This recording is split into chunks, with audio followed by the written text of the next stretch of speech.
Hello friends, welcome back to the channel. इस section में हम डिस्कस करेंगे जो हमारा प्रीवियस सेक्शन था उसका कंटिन्यूशन ही है।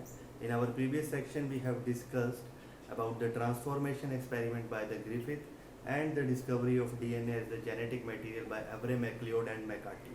तो उसी के जो कंटिन्यूशन सेक्शन है, जैसे मैंने लास्ट अपने वीडियो में डिस्कस किया था कि हम नेक्स्ट सेक्शन में डिस्कस करेंगे about DNA as the genetic material in case of viruses and RNA as the genetic material in case of most of the viruses.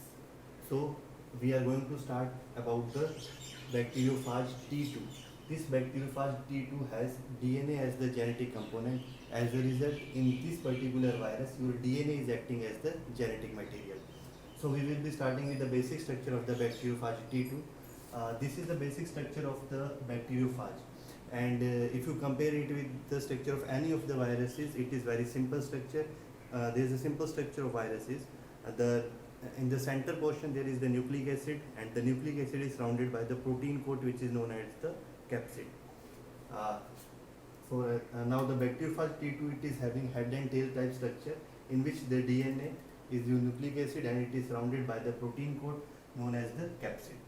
And the presence of DNA as the genetic material in bacteriophage T2 was discovered by Hershey and Chase. Okay, so these two scientists performed this simple experiment in order to prove DNA as the genetic material in case of your bacteriophage T2. So what they did was that they used two radioisotopes, phosphorus 32 and sulfur 35. Okay, now the main concept is that your DNA contains your phosphate but no sulfur, whereas your protein contains sulfur and no phosphate. Okay, so phosphate will be present only in DNA and sulfur will be present only in protein molecule. So they, now coming to the experimental work, first they grew your bacteriophage T2 in media having radioisotope, that is P32. As a result, your DNA will get labeled with P32. Now they infected this bacteria. Now they used this bacteriophage T2 and infected the E. coli cells by incubating this combination for around 10 to 15 minutes. Okay, so after this incubation, your bacteriophage T2 is going to infect your E. coli cells, and this is your the infected E. coli cells which is infected by the bacteriophage T2, and this bacteriophage has inserted its genomic content, that is the DNA, inside the bacterial cell. Okay, so after this infection we perform blending, that is we perform various shearing techniques in order to break down or disrupt this infection cycle.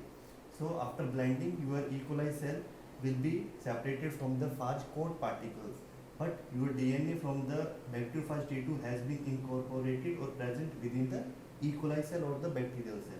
Now after blending or shearing, you will be having the infected E. coli cell along with the phage coat protein.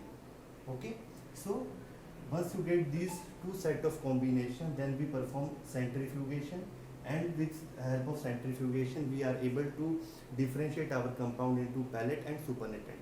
The one which is denser, यानी कि जो भारी होगा वो settle down करेगा, resulting in the formation of the pellet, and जो lighter portion है, it will be present in the supernatant or the liquid form, which we call as the supernatant. So in first case, what they found, that they found radioactivity within the pellet.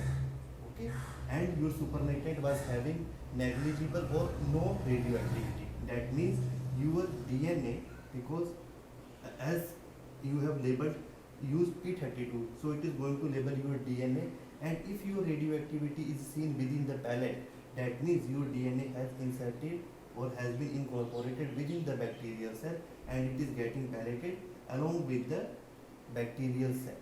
As a result, your radioactivity is present in the pellet. And in second condition, when they grew bacteriophage T2 in the presence of medium having the radioisotope, that is S35, which is going to label your protein molecule, when they used this phage T2 particle to infect the E. coli cell, then you will be getting this sort of combination, that is your DNA from the bacteriophage T2 will be inserted, but as your radio label is S35, so it is going to coat your protein molecule or this phage coat particle. After again, when we repeat the same step and blending, it is going to separate your E. coli cells from the phage coat particle, and when we perform the centrifugation, in this particular case, most of the radioactivity will be present in the supernatant. Okay, the bacterial cells will settle down and they will be having no radioactivity, and your radioactivity will be present only in the supernatant. So by performing this simple experiment, when they found your radioactivity within the pelleted cell, they said that your DNA is entering into the bacterial cell, confirming that your DNA is acting as the genetic material in case of your bacteriophage T2. Okay, so Hershey and Chase performed this particular experiment in order to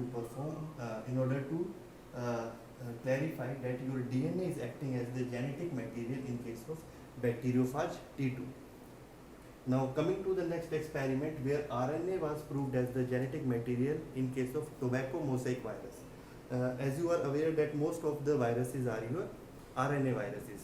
That is, we can clarify by saying that RNA viruses are present in larger number, or the viruses which are having RNA as the nucleic acid, they are present more in number in comparison to the DNA viruses.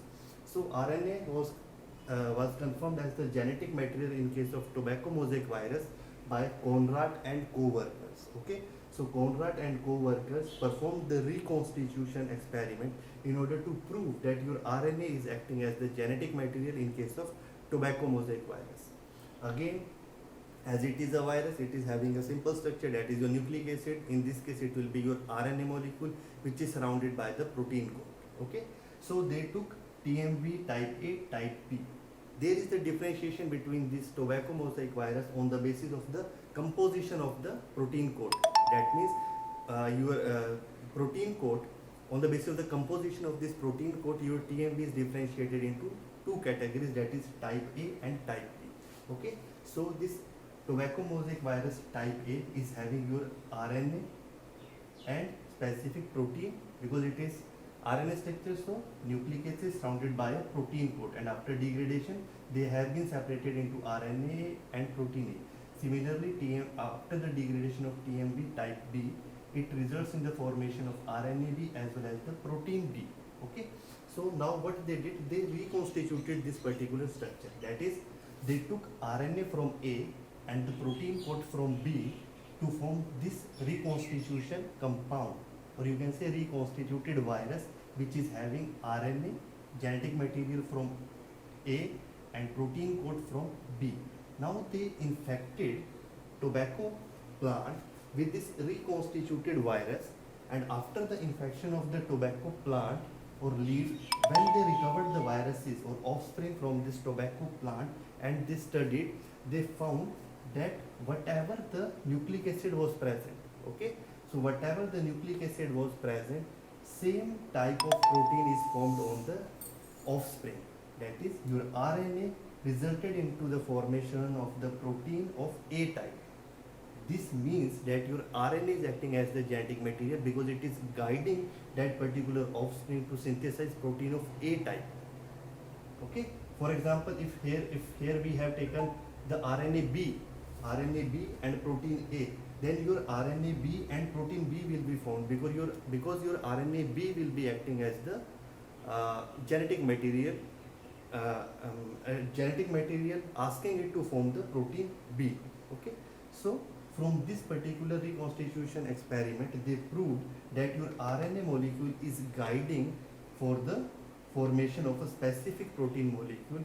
As the information is coded by your RNA molecule, so your RNA molecule is acting as the genetic material in case of tobacco mosaic virus.